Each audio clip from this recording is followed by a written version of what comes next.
Hello বন্ধুরা, তোমরা কেমন আছো? আশা করি তোমরা সবাই ভালো আছো। প্রীতির রান্নার হেসেলে সবাইকে স্বাগত জানাই। আজকে রান্নার রেসিপি নিয়ে আবারও চলে এসেছি। আজকে রান্নার রেসিপি হচ্ছে কই মাছ দিয়ে ফুলকপি আলুর ঝোল। রান্নার রেসিপিটা যদি তোমাদের ভালো লাগে, লাইক, শেয়ার, কমেন্ট করতে ভুলো না। এখনও আমার চ্যানেলটাকে যারা সাবস্ক্রাইব করনি তারা প্লিজ আমার চ্যানেলটাকে সাবস্ক্রাইব করে দিও। এভাবেই পাশে থাকার অনুরোধ রইল। চলো দেখিনি আমি রান্নাটা কিভাবে তৈরি করব। প্রথমেই আমি 3 পিস সাইজের এখানে কই মাছ নিয়ে নিয়েছি। তারপর দিয়ে দিচ্ছি পরিমাণ মতো নুন, হলুদ গুঁড়ো আর লঙ্কার গুঁড়ো। মাছে কই মাছ কি বা ট্যাংরা মাছ কি, যদি খুব মাছগুলো ফাটে বলে যদি লঙ্কার গুঁড়ো মাখিয়ে নেওয়া যায়, মাছটা কিন্তু অনেকটাই কম ফাটে। দিয়ে ভালো করে আমি মাছটাকে কিন্তু মাখিয়ে নিচ্ছি।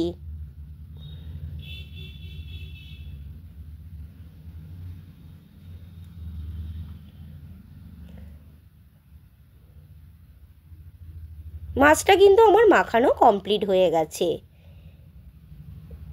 এবার একটা কড়াই বসিয়ে দিয়েছি, কড়াইতে দিয়ে দিচ্ছি তেল। এখানে আমি সাদা তেলে রান্নাটা করছি, তোমরা চাইলে সর্ষের তেলেও করতে পারো। তেলটা গরম হয়ে গেছে, আমি মাছগুলো দিয়ে দিচ্ছি ভাজার জন্য।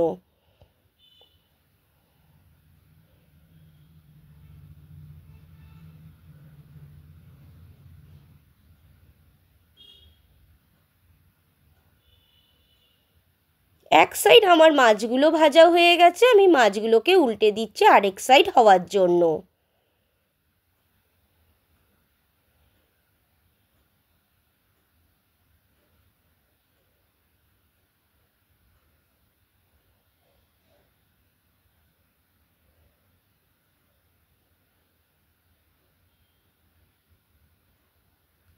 দেখো মাছটা কিন্তু আমার ভাজা হয়ে গেছে। এবার মাছগুলোকে আমি একটা বোল সেটে তুলে নিচ্ছি।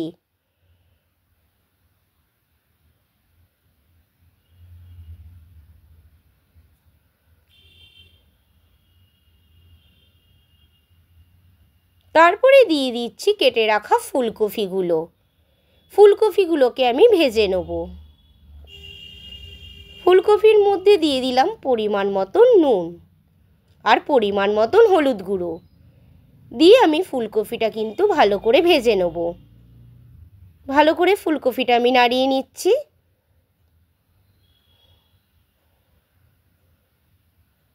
দেখো ফুলকপিটা কিন্তু আমার ভাজা হয়ে গেছে। এবার ফুলকপিটা আমি একটা বোল সেটে তুলে নিচ্ছি।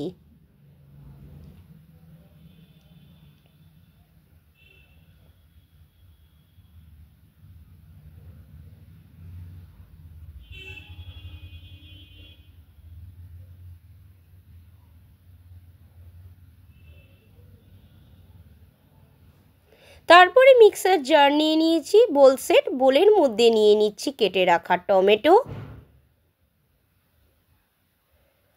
টুকরো করে আদার টুকরো, তারপর 2টো কাঁচা লঙ্কা দিয়ে ব্লেন্ডারে আমি ব্লেন্ড করে নেব। এইদিকে তেলের মধ্যে ফোড়নে দিয়ে দিচ্ছি গোটা জিরে, তেজপাতা আর এলাচ, দারচিনি, লবঙ্গ। দিয়ে কেটে রাখা আলুগুলোকে দিয়ে দিচ্ছি ভাজার জন্য। তোমরা চাইলে আলুটাকে কিন্তু আগে ভেজেও তুলে নিয়ে তারপর ফোড়নে দিয়ে করতে পারো। তারপর দিয়ে দিচ্ছি পরিমাণ মতন নুন। দিয়ে ভালো করে আলুটাকে হালকা ভেজে নেব আমি।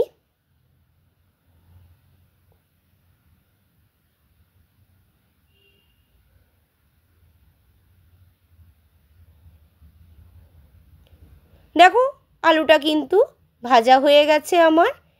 এর মধ্যে দিয়ে দিচ্ছি মিক্সারে যেটা ব্লেন্ড করে রেখেছি টমেটো, আদা, লঙ্কাটা, সেটা বাটাটা দিয়ে দিচ্ছি। দিয়ে ভালো করে নাড়িয়ে নিচ্ছি। যতক্ষণ না কাঁচা আদা আর কাঁচা টমেটোর গন্ধটা না যাচ্ছে ততক্ষণই কিন্তু আমি ভালো করে নাড়িয়ে নেব।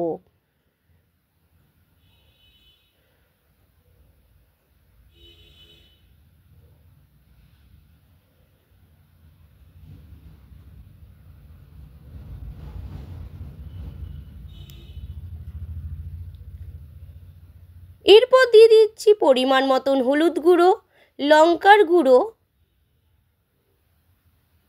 আর জিরের গুঁড়ো দিয়ে ভালো করে কিন্তু আমি নাড়িয়ে নিচ্ছি। মশলাটা যত ভালো কষানো হবে রান্নার টেস্টটা কিন্তু ততই ভালো হবে। দেখো মশলাটা কিন্তু আমি ভালো করে কষিয়ে নিচ্ছি। মশলা থেকে কিন্তু আমার তেল ছাড়তে শুরু করে দিয়েছে। তারপর দিয়ে দিলাম মিক্সার ধোয়া জলটা, তারপর দিয়ে দিলাম পরিমাণ মতন জল দিয়ে ভালো করে একটু নাড়িয়ে নিচ্ছি। তারপর দিয়ে দিচ্ছি ভেজে রাখা ফুলকপিগুলোকে, তারপর ভেজে রাখা কই মাছগুলো দিয়ে পরিমাণ মতন আমি একটুখানি ভালো করে নাড়িয়ে নিচ্ছি। নাড়িয়ে নেওয়ার পর পরিমাণ মতন অল্প আমি জল দেবো। দেখো ঠিক করে নিলাম আমি হালকাভাবে। এবার অল্প পরিমাণ আরেকটু জল দিয়ে দিচ্ছি, দিয়ে ভালো করে আরেকটু হালকাভাবে আমি নাড়িয়ে নিচ্ছি। করে এটাকে আমি 10 থেকে 15 মিনিটের জন্য হতে দেবো। আমার এবার ঢাকনিটা তুলে নিচ্ছি। দেখো কই মাছটা ফুলকপি আলু দিয়ে আমার রেডি হয়ে গেছে। তার ওপর দিয়ে দিচ্ছি ধনেপাতা কুচি। এবার একটা বোল সেটে তুলে নিচ্ছি।